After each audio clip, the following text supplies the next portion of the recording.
Une personne sans référence, un bon matin devient une légende. Namesana nangate koyebanae.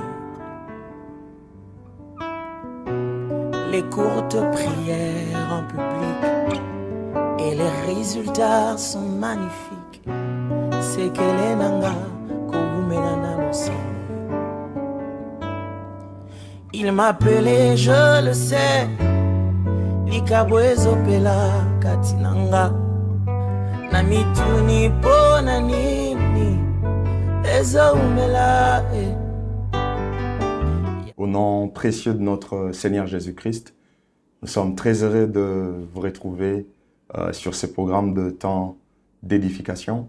Par la grâce de Dieu, nous avons encore repris avec ce vaste programme après un très long moment. Alors, nous croyons que Dieu va nous faire et vous faire énormément du bien. Alors pour cette vidéo, pour cette émission, nous allons parler de prémices. C'est un concept que nous retrouvons dans les Saintes Écritures, dans la Bible, tel que vous le savez. L'objectif que nous poursuivons, c'est d'exposer la parole de Dieu afin que cela puisse garantir notre croissance et puis nous permettre de comprendre des choses de façon beaucoup plus aisée. Alors en parlant de prémices, c'est toute une série que nous allons développer ensemble avec vous pendant tous ces mois. Donc, nous allons en parler aujourd'hui. Nous en parlerons également pour la fois prochaine. Alors, déjà, aujourd'hui, nous allons essayer de mettre en quelque sorte de base. Nous allons placer un certain nombre de vérités qui vont nous aider de pouvoir comprendre ces concepts dans son plein sens. Alors, sans plus tarder, j'aimerais que nous puissions avancer dans la parole. Déjà, tel que je l'ai dit, nous parlons de prémices. Lorsque nous parlons de prémices, j'aimerais bien que nous puissions rentrer un peu dans un sens littéraire pour voir ce que cela veut dire. Ce concept, d'ailleurs, les scientifiques nous disent que le concept nous vient du latin primitae. Et s'il faudrait prendre cela dans ce sens, ça veut juste dire premier fruit. Donc, en quelque sorte, lorsqu'on parle de prémices en soi, on est en train de parler de premier fruit. Et sur le plan toujours de la littérature, en français, on a l'habitude toujours d'en parler très souvent au pluriel. Alors, il y a un élément très capital et très important comme nous étudions les sujets du point de vue biblique. Il y a une loi que les théologiens aiment bien mentionner ou que les théologiens aiment bien utiliser, la loi de la première mention. C'est-à-dire lorsqu'on a besoin de pouvoir faire une étude biblique, lorsqu'on a besoin de pouvoir étudier un concept, en avoir une très bonne compréhension dans la Bible, il y a ce qu'on appelle la loi de la première mention. C'est-à-dire, nous avons intérêt de voir, de vérifier à quel moment est-ce qu'on a utilisé ces concepts pour la première fois. Lorsqu'il faudrait remonter dans les Saintes Écritures en allant de Genèse à Apocalypse, pour voir à quel moment on a commencé à parler, où on a fait mention de prémices, vous serez d'accord avec moi que c'est dans Genèse chapitre 49, le verset 3. Alors, comme c'est dans ces textes de Genèse 49, le verset 3, qu'on a parlé pour la première fois de prémices, j'aimerais que nous puissions ensemble lire ces textes et nous faire une idée de ce que l'on considère comme prémices dans ces textes. Alors, je vais lire avec vous Genèse chapitre 49, verset 3, la Bible dit ceci. « Ruben, toi mon premier-né, ma force et les prémices de ma vigueur, supérieure en dignité, supérieure en puissance. » Donc, vous vous rendez compte ici, pour la première fois, lorsqu'on mentionne prémices dans la Bible, il est question de Jacob qui est en train de parler de son fils Ruben. Vous le savez avec moi que dans le chapitre 49 de Genèse, en quelque sorte, il est question de bénédiction prophétique de Jacob ou d'Israël sur ses enfants. Alors, lorsqu'il est en train de parler au sujet de Ruben, il dit « Ruben, toi mon premier-né, ma force et les prémices de ma vigueur. » Donc, c'est la première fois qu'on parle de prémices. Et ici, dans ces textes, lorsqu'on est en train de parler de prémices, on ne fait pas allusion à une offrande. Il est juste en train de faire allusion au fait que Ruben était son premier fils. Le premier fruit de sa vigueur. Le premier fruit de sa jeunesse. C'est Ruben. Alors, tel que je viens de le dire, pour la première fois, on ne parle pas de offrandes, mais on est en train de parler du premier fils de Jacob.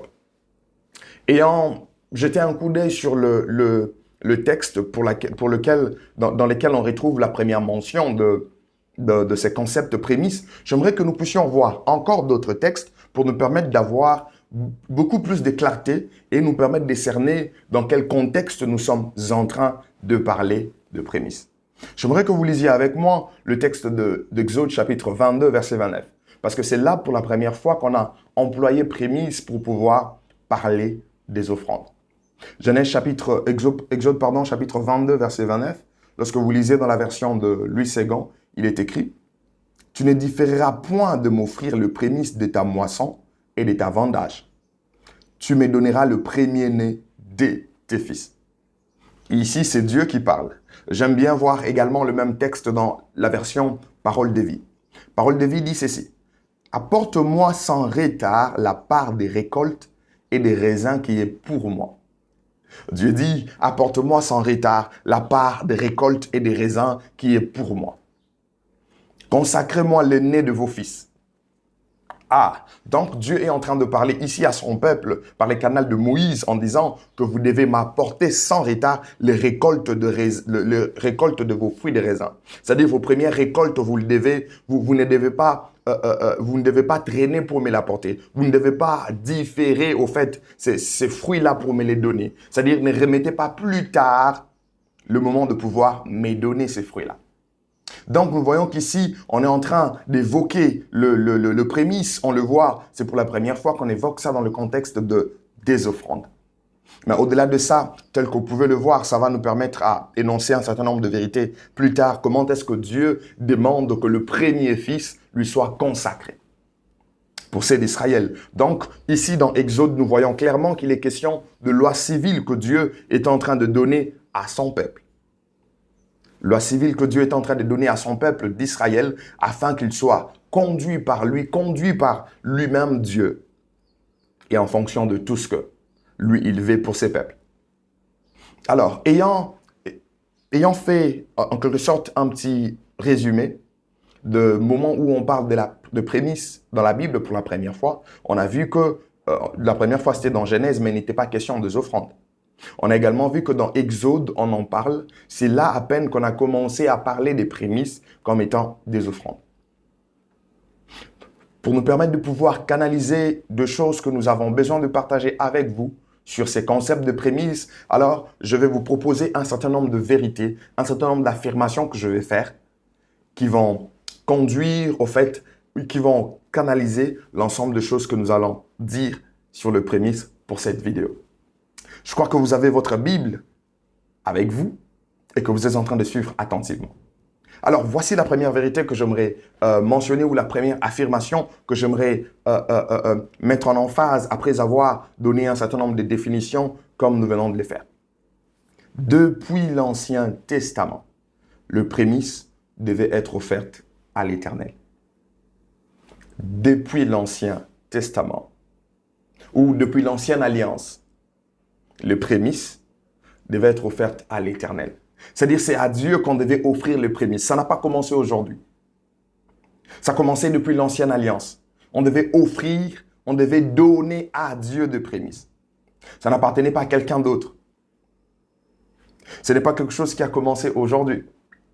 D'ailleurs, s'il faudrait aller dans cet élan de choses, ne pas parler du concept de mots où là on a mentionné clairement prémisse, mais rentrer un peu dans le texte, parce que ce qu'on a fait en amont, il était question de voir le concept pour la première fois qu'on a parlé des prémices. Mais maintenant, je ne suis plus dans les concepts, mais je suis plutôt dans la pratique. Dans la pratique de choses, vous comprendrez que Abel semble être la première personne qui a eu à faire ou qui a eu à donner à Dieu des prémices, pendant qu'ils étaient en train de faire leurs offrandes avec Caïn. Regardez avec moi le livre de Genèse chapitre 4, verset 4. La Bible dit ceci. « Et Abel, de son côté, en fit une des premiers-nés de son troupeau et de leur graisse. L'Éternel porta un regard favorable sur Abel et sur son offrande. » En quelque sorte, c'est que Abel était en train de faire, il était en train de donner à Dieu le prémisse. Bon, la Bible le dit clairement, tel que nous venons de lire. Et Abel, de son côté, en fit une des premiers-nés de son troupeau et de leur graisse. Donc, qu'est-ce qu'Abel a fait dans son élevage, dans tout ce qu'ils avaient comme troupeau? Le premier-né de son troupeau, il a ramené ça à Dieu comme étant comme étant deux offrandes ou comme étant le prémisse, comme offrande qu'on donne à l'Éternel. Donc Abel semble être la première personne qui a eu à faire ou à donner à Dieu le prémisse. Mais n'oubliez pas, la vérité que nous venons d'énoncer était que depuis l'Ancien Testament, le prémisse appartenait ou les prémices devaient être offerts à l'Éternel. Lorsque vous lisez Lévitique chapitre 23, le verset 10, cela nous permet au fait de confirmer ou de continuer à mettre l'emphase sur cette vérité. Lévitique chapitre 23, verset 10, la Bible dit « Parle aux enfants d'Israël et tu leur diras, quand vous serez entrés dans le pays que je vous donne et que vous y ferez la moisson, vous apporterez au sacrificateur une gerbe, le prémisse de votre moisson. » Donc Dieu est en train de parler à son peuple d'Israël dans Lévitique par les canaux de Moïse, en disant que lorsque vous aurez accès à ces pays que moi l'Éternel je vous ai promis, lorsque vous entrerez dans ces pays et que vous ferez la moisson, au sacrificateur, vous devez faire quoi? Vous devez présenter une gerbe comme une partie de votre moisson. Vous devez apporter ça au sacrificateur à titre de votre prémisse de moisson. Cela nous permet de confirmer que depuis l'Ancien Testament, depuis l'Ancienne Alliance, le prémisse devait être offert à l'Éternel. Un autre texte appuie ou un autre texte nous permet de mettre le bouton d'appuyer le bouton sur l'accélérateur. C'est celui de Lévitique toujours dans le chapitre 23. On a dit le verset 10, mais cette fois-ci, j'aimerais que nous puissions voir le verset 17. Qu'est-ce que la Bible dit dans le verset 17? Vous apporterez de vos demeures 2 pains pour qu'ils soient agités de côté et de l'autre. Ils seront faits avec le 2/10 de fleur de farine et cuits avec du levain. Ce sont le prémisse à l'Éternel. Vous voyez encore, toujours dans le même chapitre, Dieu est en train de parler de cette histoire de prémisse qui devait lui appartenir depuis l'Ancien Testament. Alors toujours, Lévitique chapitre 23, j'aimerais cette fois-ci que nous puissions voir le verset 19 parce que ce chapitre 23 traite beaucoup de cette affaire liée aux prémices. Alors dans le verset 19, la Bible dit « Tu apporteras à la maison de l'Éternel ton Dieu le prémisse de premier fruit de la terre. Tu ne feras point cuire un chevreau dans les laits de sa mère. » Dans les laits de sa mère. C'est Dieu qui est en train de parler. Il dit, tu apporteras à la maison de l'Éternel ton Dieu les prémices de fruits de la terre. Donc, les prémices appartiennent à l'Éternel. Je suis juste en train de confirmer cette vérité, cette affirmation que nous sommes en train de mettre ici en exergue afin de nous permettre de pouvoir décoller. Lorsque vous lisez également Deutéronome chapitre 26, de versets 1 à 11, on ne saura pas faire la lecture de tous ces textes. Lorsque vous lisez ces passages de Deutéronome, vous voyez encore comment Dieu est en train d'insister de parler sur cette histoire de prémisse et vous comprenez que cela confirme le fait que le prémisse appartient à l'Éternel. Mais la même pratique a également continué. Ce n'était pas seulement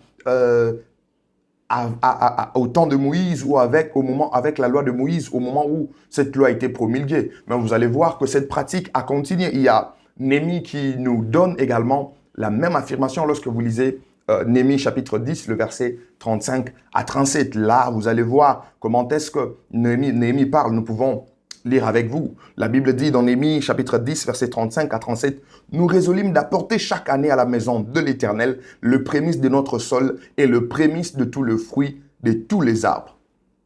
D'amener à la maison de notre Dieu aux sacrificateurs qui font les services de la maison de notre Dieu les premiers-nés de nos fils et de notre bétail comme il est écrit dans la loi.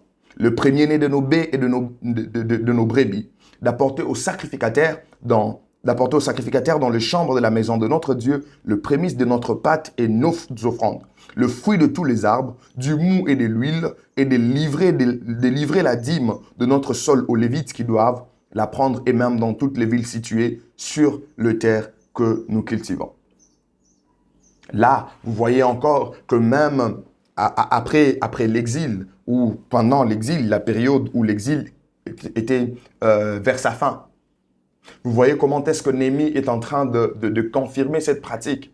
Donc, ça émanait de la loi de Moïse et le peuple continuait à pratiquer cela. Ils en étaient conscients au fait. Donc, depuis l'ancienne alliance, les prémices appartenaient à l'Éternel. C'est à l'Éternel qu'on devait faire des prémices. Alors, j'aimerais faire une deuxième affirmation en étant en train d'évoluer, juste pour nous permettre de pouvoir mieux cerner cette histoire de prémisse. Deuxième vérité que j'aimerais énoncer, c'est de vous dire, pour certains, les prémices n'étaient pas forcément toute la moisson, mais une partie de ce que l'on percevait. Lorsqu'on a dit que le prémisse appartenait à l'Éternel depuis l'Ancien Testament, il y a une chose que nous devons savoir, c'est que pour certains, lorsqu'on parle des prémices, cela ne fait pas allusion à tout ce qu'on a comme première récolte. Mais ça peut aussi faire allusion à une partie de la première récolte. S'il faudrait aller plus loin, contextualiser les choses par rapport à notre environnement, nous sommes beaucoup plus dans un contexte où on fait plus allusion au salaire, ainsi de suite. Si je dois donner une illustration en se basant sur le fait que en se basant sur le fait que le prémisse est lié au salaire, pour certains, ça veut aussi dire que sur le premier salaire, on prélève une partie et on donne à l'Éternel. Pour d'autres, c'était toute la récolte. S'il faut prendre ça dans le contexte du salaire pour nous donner une idée encore, pour certains, c'est qu'il faudrait prendre tout ce qu'il y a comme première rémunération, donner à Dieu. Mais pour ceux qui disent, ceux qui insistent sur la partie, vous allez voir par exemple dans Lévitique chapitre 23, le verset 10. Je crois qu'on a lu avec vous. Mais là, il est question d'une gerbe. On dit qu'une gerbe était apportée pour la nation à la fête du pain sans levain. Donc, on n'apportait pas forcément toute la récolte, mais on pouvait aussi apporter une gerbe, une partie de la récolte. Donc, beaucoup plus loin, nous allons traiter de cette problématique de l'intégralité ou de la partie à donner à Dieu. Mais il est important de savoir que nous devons faire toutes choses sur base de conviction, sur base de la foi que nous avons en Dieu, sur base de la foi que nous avons dans notre Seigneur. Ça, c'est très important et très capital. Alors, j'aimerais faire une troisième affirmation au sujet de prémisse. C'est que le Nouveau Testament emploie le prémisse au sens figuré et spirituel. On a commencé quelque part. On a commencé par dire que premièrement, depuis l'Ancienne Alliance, le prémisse appartenait à l'Éternel. On devait offrir ça à l'Éternel. Mais deuxièmement, nous venons de dire qu'en quelque sorte, pour certains, le prémisse n'était pas toujours l'intégralité de la récolte, mais ça pouvait être une partie de la récolte. Et j'ai dit que la problématique liée à une partie ou à la totalité sera bel et bien traitée dans le prochain vidéo au fur et à mesure que nous avançons. Mais au-delà de ça, nous venons de le dire clairement que le Nouveau Testament emploie le prémisse au sens figuré et spirituel. Pourquoi parler de Nouveau Testament? C'est pour que nous ne puissions pas avoir, un aperçu qui sera partiel. J'aimerais que ça soit intégral. Lorsque vous lisez Romains chapitre 8, verset 23, la Bible dit « Et ce n'est pas elle seulement, mais nous aussi, qui avons le prémisse de l'Esprit, nous aussi, nous soupirons en nous-mêmes, attendant l'adoption, la rédemption de notre corps. » Donc, lorsqu'on est en train de parler des prémices ici, on emploie ça dans un sens figuré. Mais nous aussi qui avons le prémisse de l'Esprit. Lorsque vous lisez Romains, toujours le chapitre 8, quand vous allez dans le verset 16, la Bible dit « Or, si les prémices sont saintes, la masse l'est aussi. Et si la racine est sainte, le branche le sont aussi. » Lorsque vous regardez 1 Corinthiens chapitre 15, verset 20, la Bible dit « Mais maintenant, Christ est ressuscité de mort. Il est les prémices de ceux qui sont morts. » En soi, ce n'est pas une offrande. Mais on est en train de l'employer dans un sens beaucoup plus spirituel, dans un sens beaucoup plus figuré.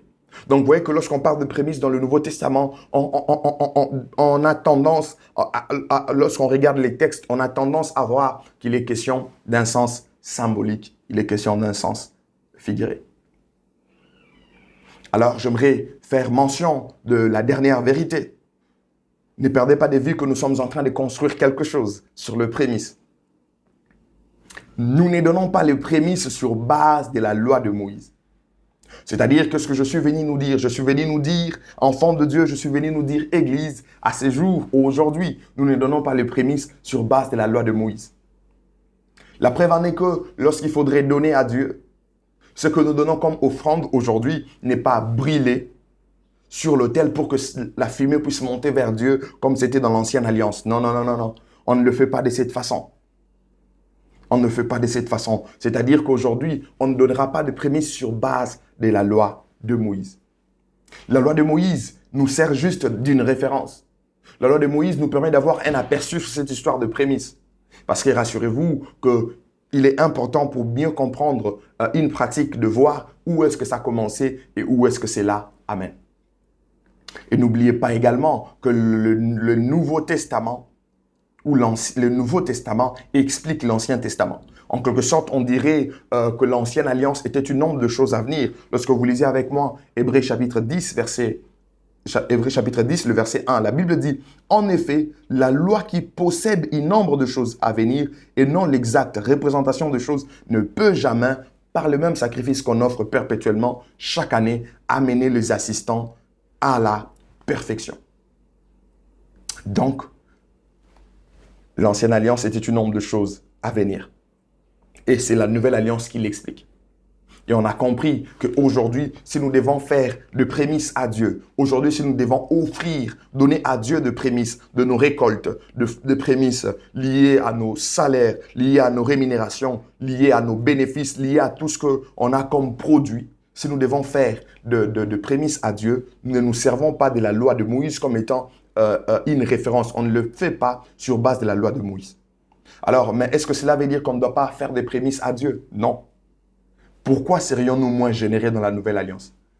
Si c'est de l'Ancienne Alliance, si c'est qui est en train de vivre sous la loi, pouvez donner à Dieu des prémices. C'est-à-dire que nous qui sommes bénéficiaires de la grâce de Dieu, nous qui sommes dans cette dispensation de l'Église, nous ne sommes pas appelés à être moins généreux.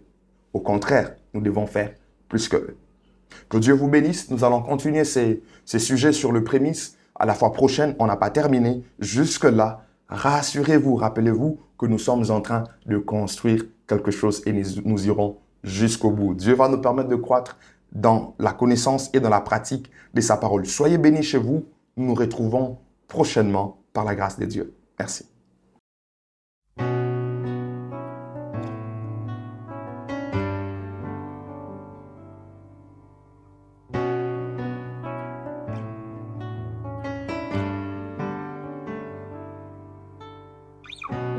Une personne sans référence, un bon matin devient une légende. Namesana nangate koyebanae. Les courtes prières en public et les résultats sont magnifiques. C'est que les nanga kogumenana no.